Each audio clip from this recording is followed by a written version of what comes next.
এমন মুসলমানদেরকে মাটির সাথে মিশায় দাও।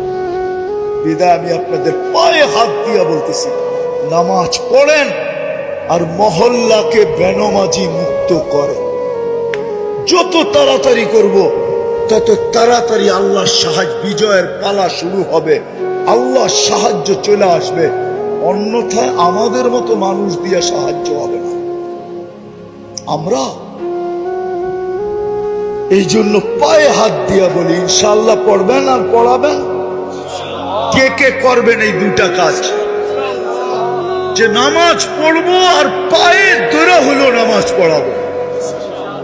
বিশেষ করে আমি ওমর ইবনুল খাত্তাব রাদিয়াল্লাহু তাআলা আনহু এই সংগঠনকে বলবো যে শুধু তোমরা না, তোমরা শুধু পুরস্কার নিলে চলবে না, 40 দিনের পুরস্কার, বরং তোমরা পুরুষ 40 দিন নিজে পড়তেও হবে,